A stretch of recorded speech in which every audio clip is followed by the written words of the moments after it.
Program for International Student Assessment 2022 Report on Creative Thinking, ating tatalakayin kasama si Pasig City Representative Roman Romulo, ang chairman ng House Committee on Basic Education and Culture.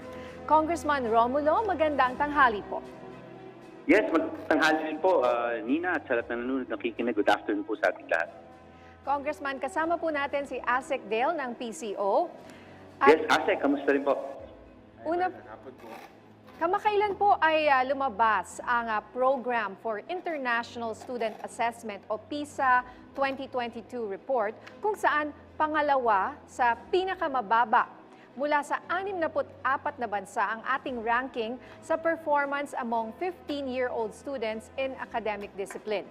Ano po ang ibig pong sabihin nito? Well, unang-una, Nina, at saka Asek, ilagay rin po natin sa tamang konteksto itong linabas po na bago ng PISA, itong creative thinking test na ginawa po nila. Itong test po na ito, linabas lang po nung isang araw, pero naintindihan ko po na ito ay parte pa po nung PISA exam na kinuha po o linabas nung 2022 pa po. Pero yung parte na ito, ngayon lang po nilang linabas. Kung maalala po ninyo yung 2022 PISA exam, ang unang linabas nila ay yung results dun sa reading comprehension, sa mathematics at sa science. At yun, nung na-discuss rin natin dati, Ma'am Nina, dun lumalabas naman po talaga na mababa pa rin po ang ranking talaga ng Pilipinas dun sa mga basic na competencies. Bagamat at least po hindi bumaba sa 2018 results, pero mababa pa rin po siya. Ngayon, itong creative thinking test, kasama po doon sa mga test na nabigay noong 2022. Kaya kung maalala po ninyo, noong 2023 naman, naglabas po ng mga iba-ibang reforma, nag-announce na po ng reforms ang ating Department of Education.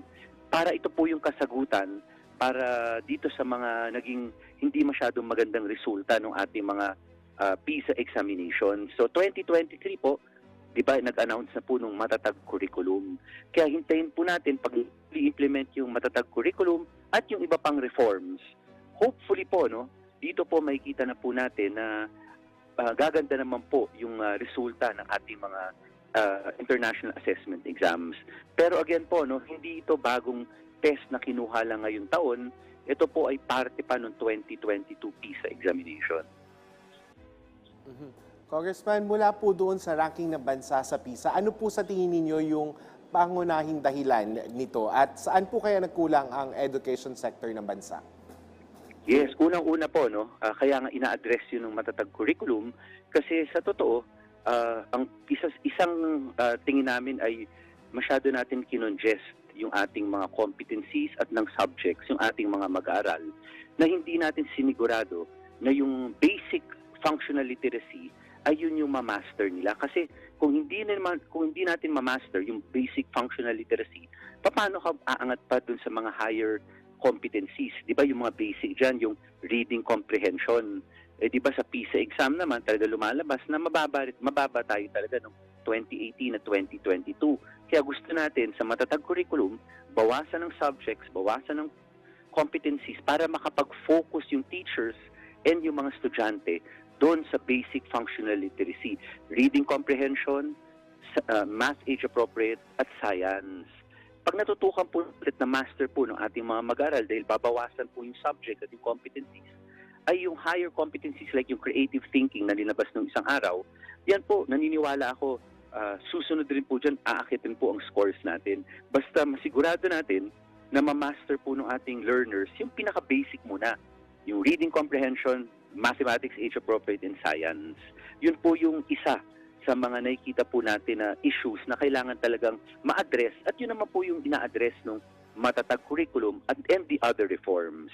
Again, Asek, meron pa mga iba dyan katulad yung mga upskilling ng teachers at yun naman po ay sa EDCOM 2. Nagkausap na rin po kami ng DepEd family at EDCOM 2 family at doon naman po nagkasundo na tungkol dito sa mga upskilling. Hindi na po pwede yung matagal lang ginagawa ng DepEd na parang from top to bottom, yung parang one size fits all. Parang galing sa taas ay sasabihin nila, ito yung training na gagawin o upskill training na gagawin ng teachers natin. Kasi one size does not fit all. Kailangan talaga mag-umpisa sa baba. tanong muna natin sa mga guro, ano yung kailangan nilang, tingin nilang kailangan nila na training and upskill training para mas effective yung pagturo nila. Dapat per school po yun, hindi dapat one size fits all. Okay.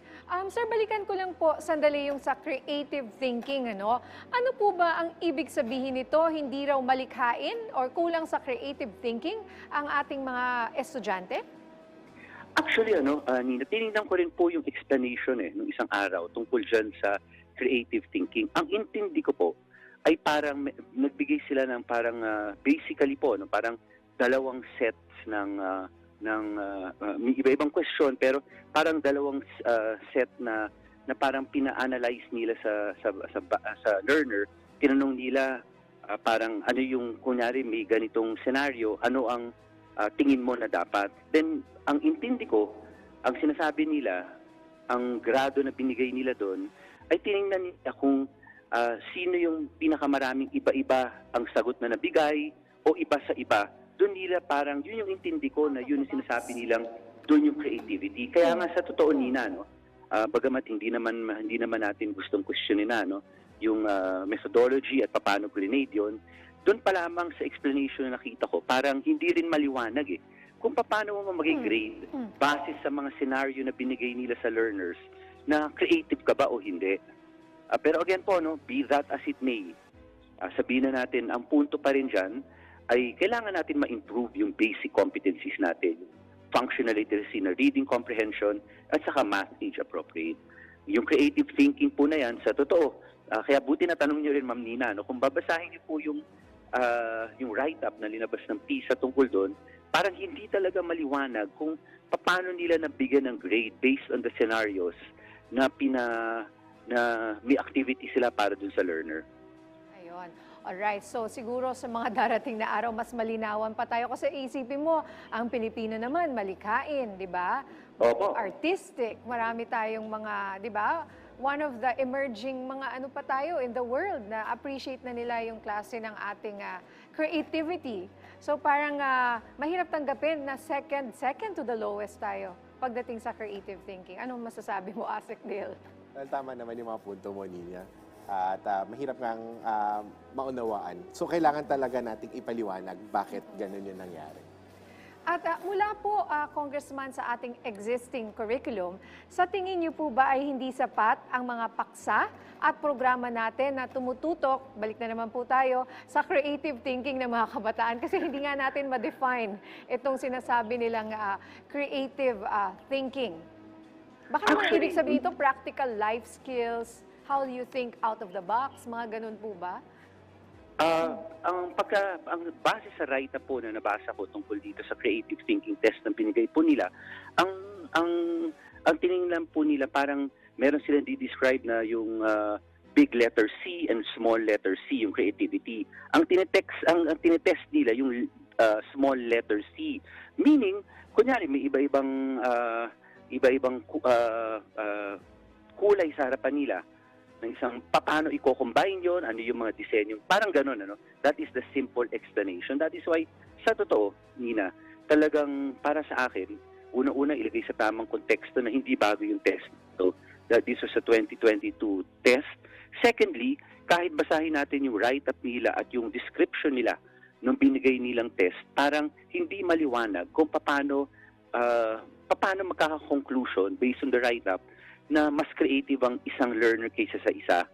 Pero, be that as it may again, Nina, Asik, the fact still remains na dun sa reading comprehension, sa math age appropriate, medyo mababa talaga tayo. At yun naman, yun yung mga basic competencies Kaya yun talaga dapat itrabaho natin. Ano yung problema ngayon? Sinabi nga natin, isa doon ay baka too congested po yung curriculum natin with subjects and competencies. Kaya maayos na mabawasan pareho yon yung subject and yung competencies. And the Matatag curriculum says, we will focus on reading comprehension, math age appropriate, as of course po yung mga GMRC. Again po, dun tayo at sinasigurado ko po yung tinatawag nila mga test nila for creative thinking, pagka nabigay po natin yung tamang pagtuturo sa bata at na yung ma-master nila yung reading comprehension, ay sigurado ko aakyat po lahat yan. Sabi nga natin, una-una ang batang Pilipino, nakita naman natin matalino talaga. At kung creativity lang ang pag-uusapan, siguro hindi naman talaga tayo mahuhuli dyan. Baka nangunguna pa nga tayo eh. That is why talagang we should just take the exam for what it is, the test, a 2022 test, and let us work on the basic competencies right now. Apo, Congressman Roman, bukod po doon bukod sa mga education institutions, sino pa po kaya sa tingin ninyo ang maaaring magbigay ng kontribusyon pagdating sa creative thinking ng mga kabataan sa panahon ngayon? May epekto din po ba dito yung komunidad, teknolohiya o maging ang social media? Totoo yan. Lahat yan merong lahat yan may contribution, di ba? It takes the whole a whole community, a whole nation to educate a child. Yun nga ang kasabihan. Una kasi, tingnan natin, yung teknolohiya. Di ba nga ang sinasabi ng napakarami, ang teknolohiya, puro games ang ginagawa. Pero kung titingnan po natin, hindi ba kasalanan po ng mga nakakatanda yun? Bakit? Kasi kung inayos natin yung curriculum natin, finokus natin o na sinigurado natin na na ang bata marunong magbasa at naiintindihan ang binabasa niya, natitiyak ko po ang batang Pilipino, yung teknolohiya, gagamitin po yan pang research. Ngayon, since mababa nga tayo dun sa mga assessment sa reading comprehension, pag merong teknolohiya sa harapan ng isang bata, syempre ang pinakamadali talaga dyan, games. Pero naniniwala po ako, ang pagkukulang dyan ay yung sa education system natin. Kung inaayos lang po natin, katulad ng plano natin at ginagawa natin ngayon, na nakafocus na tayo sa functional literacy, natitiyak ko po ang mga teknolohiya which can be used positive or negative. Sa positive po magagamit na yan kasi it's a tool po for research eh. Pero kailangan po yung basic competencies ay na-impart natin sa learner natin. Meaning reading comprehension is the most basic of everything po eh. Di ba nga mababa nga yung natin po doon eh. Marunong tayo, maraming Pilipino marunong magbasa. Pero iba po yung marunong magbasa at yung naiintindihan yung binabasa niya. Yun po yung dapat na i-focus at yun yung focus na sinasabi natin na ibibigay po talaga nung ating matatag curriculum. At syempre po yung ating mga paaralan. Sa totoo, napag-uusapan talaga ito sa EDCOM 2. Ang pinakamahalaga po talaga na component po ng isang educational community ay yung guro. Talagang kailangan tayo makinig sa ating mga guro. Kailangan sila yung matanong natin. Kasi hindi talaga po hindi po pare-pareho ang challenges ng isang paaralan sa Metro Manila, sa isang paaralan po sa probinsya, o kahit na isang paaralan sa lungsod ng Pasig, sa isang paaralan sa Makati City. Iba-iba po talaga. Di ba ang ginagawa dati? Cascading down eh. Parang one size fits all eh. Manggagaling sa taas kung ano yung training na ibibigay. Ang dapat po, per school talaga tayo, magtanong at makinig tayo sa teacher, sa guro.